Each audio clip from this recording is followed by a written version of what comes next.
Assalamu alaikum wa rahmatullahi wa barakatuh. Ma question est, j'aime l'islam à cause de Jésus, alayhi salam.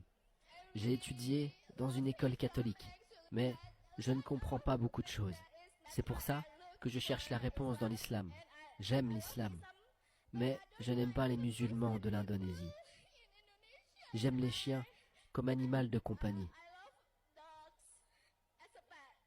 Donc, ma question est, on m'a dit que je ne suis pas une bonne musulmane car j'ai des chiens comme animaux de compagnie. En plus, je suis toujours en train d'apprendre l'islam, mais ils n'ont pas le droit de me juger. Pourriez-vous m'expliquer? Car je ne trouve pas dans le Coran que c'est haram d'avoir des chiens comme animaux de compagnie. Au contraire, j'ai trouvé que dans l'histoire, il y avait beaucoup de prophètes qui étaient des bergers. Ils avaient des chiens pour les aider. Corrigez-moi si je me trompe, même le prophète Mohammed, alayhi salatu wassalam. La sœur pose la question. Donc, ma question est-ce que c'est haram, interdit, d'avoir un chien comme animal de compagnie? Est-ce qu'ils peuvent me juger d'être non musulmane si j'ai des chiens comme animaux de compagnie? Sœur, quel est votre milieu? Est-ce que vous êtes catholique ou chrétien ou est-ce que vous êtes musulmane?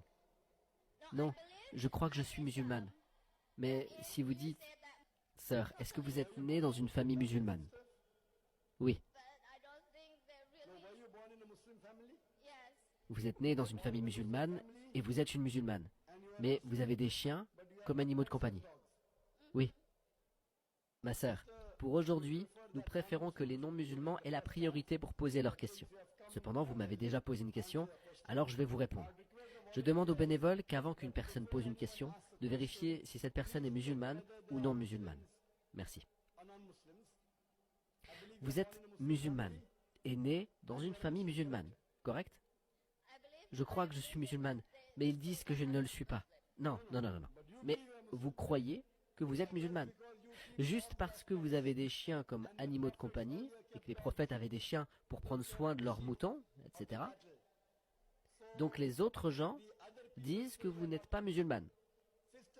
Ma sœur en islam, il est interdit de garder les chiens comme animal de compagnie dans votre maison. C'est autorisé d'avoir des chiens pour la chasse ou pour garder votre maison. Les prophètes ont utilisé des chiens pour garder leurs troupeaux de bétail ensemble, et c'est autorisé. Donc, c'est autorisé d'utiliser des chiens pour la chasse ou pour garder leurs troupeaux ou pour garder votre maison. Mais dans la maison, comme animal de compagnie, c'est interdit. C'est interdit car le crachat du chien est impur.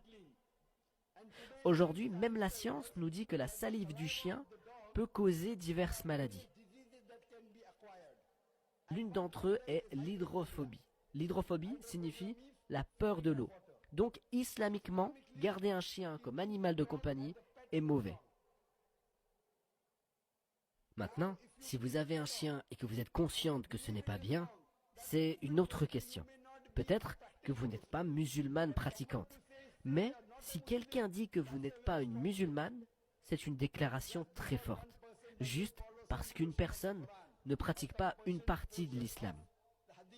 Tant que vous croyez qu'il y a un seul et unique Dieu et que Mohammed alayhi salatu wassalam, est le messager de Dieu, tant que vous ne faites pas de kufr, il n'y a personne qui peut vous appeler comme étant un non-musulman. Tant que vous acceptez ce que le prophète alayhi salatu wassalam, a dit, que garder un chien est interdit, car il conduit à diverses maladies. Vous pouvez avoir un chien pour garder votre maison ou pour protéger vos bétails. Pas de problème. Et c'est pour ça que notre prophète, alayhi salatu wassalam, a dit que si un chien vient lécher quelque chose, vous devez frotter ce quelque chose 3 fois avec de la boue. Et aujourd'hui, la science dit que si vous lavez quelque chose qui a été léché par un chien avec de l'eau, les germes y sont toujours.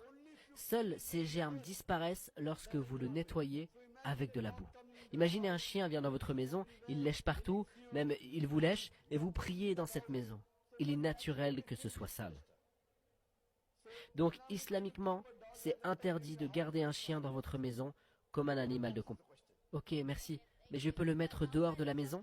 Dehors comme un animal de chasse ou pour protéger votre maison, oui, mais non pas comme un animal de compagnie. Pour garder la maison?